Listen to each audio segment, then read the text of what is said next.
Shooting star, candlestick pattern. In technical analysis, a shooting star is interpreted as a type of reversal pattern presaging a falling price. The shooting star looks exactly the same as the inverted hammer, but instead of being found in a downtrend it is found in an uptrend and thus has different implications.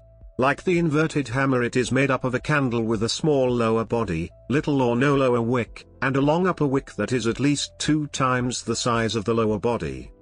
The long upper wick of the candlestick pattern indicates that the buyers drove prices up at some point during the period in which the candle was formed but encountered selling pressure which drove prices back down for the period to close near to where they opened. As this occurred in an uptrend, the selling pressure is seen as a potential reversal sign. After encountering this pattern, traders often check for a lower open on the next period before considering the sell signal valid.